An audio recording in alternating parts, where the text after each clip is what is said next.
serbisyo sa taong bayan. Itaguyod ang isang gobyernong may pananagutan, may malasakit at may kakayahang sa tunay na maglilingkod sa Pilipino. Bakit kailangan ng reforma Pilipinas? Patuloy ang katiwalian, ang pang-aabuso sa kapangyarihan.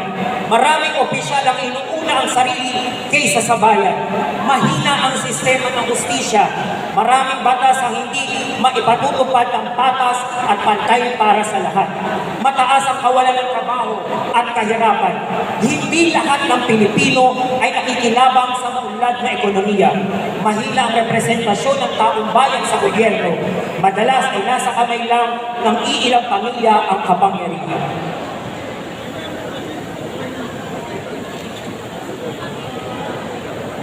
Paano makilahok? Maging bahagi ng pagbabago, suportahan at ipakalat ang layunin natin sa Reforma Pilipinas. Makialam at magmatsyag, siguraduhin nananagot ang mga nasa posisyon. Maging responsable at mulat na mamamayan. Kilalanin ang mga tamang lider at suportahan ang mga reformang tunay na makakabuti sa bayan. Gamitin ang boses sa halalan at sa mga usaping pambansa. Huwag hahayaang kontrolin ng iilang ang kinabukasan ng ating bansa. Ang pagbabago ay hindi magmumula sa isang tao, kundi sa sama-samang pagkilos ng sambayanang Pilipino. Ang Reforma Pilipinas ay isang panawagan upang baguhin ang bulok na sistema at ipaglaban ang gobyernong tunay na tapat, mahusay at para sa lahat. Huwag nating manatiling tahimik. Oras na upang kumilos, sama-sama nating itulak ang Reforma Pilipinas, ang tagapagtatag, Vivian Velez. At ito po, kukunin ko ng pagkakataon dahil baka hindi na ako makabalik. Maraming salamat po sa lahat na nagmamahal ni Tatay Digong. Ako po si Daniel Nobleza, simpleng tao. Noong 2016, pinaglaban ko si Tatay Rudy Duterte. At nangako ako sa 6 na taon na susunod sa kanya. Ang lahat ng nangyari na pagtakip sa kanya at kawalang hustisya ay nakakaduro. Baldig-baldig na po ang luhang itinulo natin. Baldig-baldig na po ang iyak na ating isinigaw din ng ating damdamin sa walang hustisyang ginawa sa kanya. Tatay, mula sa aming lahat na nagmamahal sa iyo dito sa Paco Arena, maligayang kaarawan, Tatay Rudy Duterte! Maraming salamat po, Sir Daniel Nobleza. At syempre, para sa ikalawang opening remarks, palakpakan po natin ang isa sa mga organizers natin, Miss Clarice Agrava, represented by Al Clarion. Alright? Okay lang ba? Sabay-sabay tayo pati natin sa Tatay Digong ng Happy Birthday! Grabe kayo, sa totoo lang, ang lakas po ng kaba ko ngayon dahil biglaan po itong aking pag-volunteer, no? Pero bago ang lahat, gusto ko lang malaman at tanungin kayo, alam niyo po ba talaga kung bakit kayo nandito? Sino po ang nakakaalam kung bakit nandito tayo lahat ngayon? By the way, kami nga po pala ang ngayong araw lang din po nabuo, no? Ang Tatay Digong Metro Manila Chapter. Okay lang po ba? Palakpakan natin silang lahat. Kasi, sino dito, nung nakita nila na kinuha si Tatay Digong at inilipad sa ibang bansa, yung pakiramdam po na parang kinuha sa iyo yung tatay mo, okay lang po ba makita sino po yung gano'n yung naramdaman? Katulad nyo rin po, sa totoo lang po, hindi po ako mahilig sa politika. Pero nandito po ako sa harapan ninyo ngayon sapagkat hindi ko din po kaya makita yung ginawa po sa ating Tatay Digong. Kaya ang nakakatuwa po, no? Itong naging samahan ngayong araw na to, ito pong Tatay Digong Metro Manila Chapter ay nanggaling po ang pagsasama sa iba't ibang lugar, hindi lang po sa Metro Manila. Ano ibig sabihin po nun? Dahil nakita po natin ang tunay ng pagmamahal ni Tatay Digong nagkaroon din po ng tunay na pagsasama-sama. Tama po ba? Kaya naman po, huwag po tayong mapapagod. Huwag po tayong hihinto sa pagdarasal at ipaglaban kung ano po ang nararapat. At gusto ko lang po sabihin, sabi nga po ni Tatay Digong, sa huli, Diyos nga ang bahala. Yun lang po. Maraming salamat po.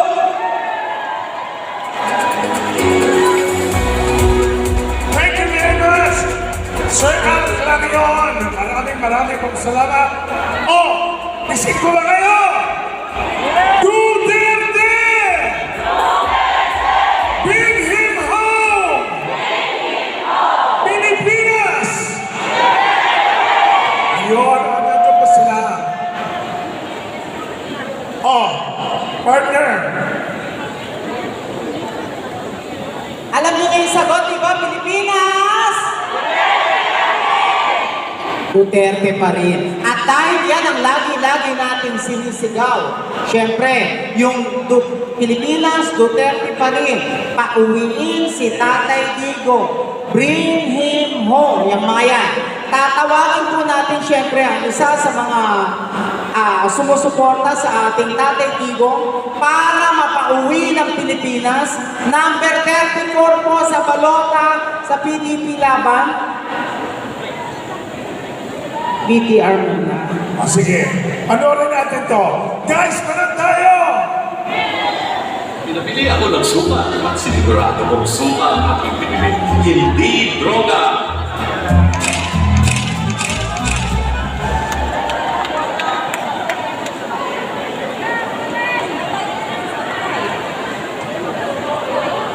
Okay na yung BTR. Eto na. Sinundo ko na siya. Number 34 po sa ating balota. Pangoni Raul Lantino!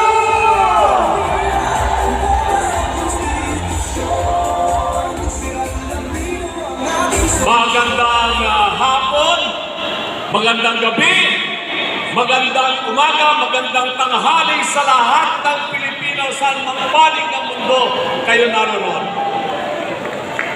Tayo po ay naririto sa Paco Arena dito sa Maynila at libo-libo po. Jampak po itong Paco Arena ngayon, ang daming tao sa labas. Maraming salamat po sa inyong lahat sa pagkalupod ninyo sa araw na ito. Napakahalagang okasyon ito. Kaarawan ng ating pinakamamahal na Tatay Digong. Happy birthday, Tatay Digong! Kahit na nandiyan ka sa dahil at wala ka rito, alam namin na ang damdamin mo ay nasa bawat Pilipino dito sa Pilipinas at sa amang panig ng mundo. Bago ko makalimutan na magitin yung aking pangalan, ako si Atty. Raul Lambino, Tubong Pangasinan, Tubong Northern Luzon, Ilocano akong puro-puro, Pangasinan akong puro-puro, isungata kayo, nakabalang kay Ilocano, natalog ang kapo, nga tayo nag-agkay kay sa parating ni Tatay Digong. Number 34 po ako sa balota. Pasalamatan ko rin si Ma'am Vivian Deles. Alam niyo, matagal na akong naghahangan ni Ma'am Vivian Deles. Hindi ko nababagitin kung ilang taon na, pero matagal na kaming nagsama sa mga laban para sa pagbabago ng ating bansa.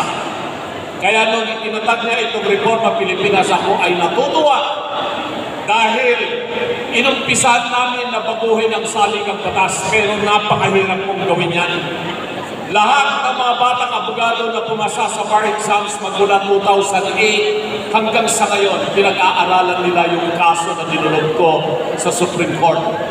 Na kailangan talagang magbago ang saligang batas ng Pilipinas upang sa ganon makamtan natin yung totoong reforma na mapanagot natin ang mga politiko at lahat ng mga tao sa gobyerno na maglingkod ng tama at tapat sa bayan at sa mga Pilipino. Mabuhay, Ma'am Vivian. At sa inyong lahat na mga organizers ng reforma, maraming salamat. Gusto ko rin pasalamatan yung aking estudyante ko sa pagkantayan si Jimmy Bundok. Bata pa yan. Teenager pa lang yan. Nung unang makita ko yan si Jimmy. Kahusay magkitara at kahusay kumanta niyan. Pero lalo siya naging mahusay nung napakinggan niya akong kumanta. Gusto niyo ng sample? Mamaya ng konti, bago ako magtapos, paalala niyo sa akin yung sample. Ibigay ko sa inyo. Ipaliwanag ko lang sa inyo ng konti kung bakit ang mga Pilipino ay nagkakaisa at nagbuklod-buklod dahil sa nangyari kay Tatay Digong. Hindi na po ang issue dito ay si Tatay Digong lang. Ang issue ngayon dito ay soberenya ng Pilipinas, kalayaan ng Pilipinas, kalayaan at justisya ng bawat mamamayang Pilipino. Yun ang kinakagalit ng mga kapwa nating Pilipino. Saan lang panig ngayon ang mundo ka magpunta, maging dyan sa Amerika, sa Canada, sa Europa, sa Asia, sa Africa, sa Middle East, dito sa Asia.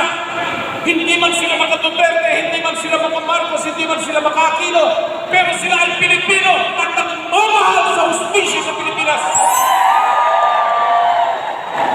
Pinaglalaban natin dito, soberenya, kalayaan, hustisya. Bakit wala bang hustisya sa Pilipinas? Bakit wala bang korte sa Pilipinas?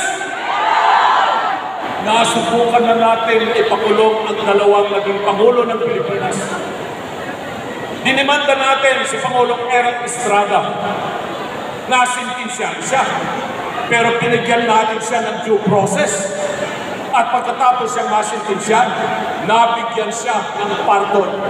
Ang nagbigay sa kanya ng pardon, si Presidente Gloria Macapagal Arroyo, dahil wala naman talagang direktang kasalanan si Pangulong Erap, pero dahil na meron tayong batas na umiiral at merong karapatan ang isang akusado o kaya makonvict sa isang criminal case, pwede siyang mabigyan ng pardon. Ang tanong, yung pagdala kay Tatay Digong doon sa the Netherlands, walang due process. Inaristo siya, alinsunod daw sa warrant of arrest na binigay ng International Criminal Court na galing yan sa tinatawag na Rome Statute, yung batas ng ICC. Kung ang basihan ng warrant of arrest ay yung Rome Statute, dapat lahat ng provisyon ng Rome Statute mag-apply din kay Tatay Digong. At kasama dyan na ang kaso ay pinalam muna sa korte dito sa Pilipinas dahil nandoon sa Article 59 Section 3 ng ating Rome Statute. Sabi ng Department of Justice, yung Prosecutor General, yung Assistant Secretary, sila raw yung custodian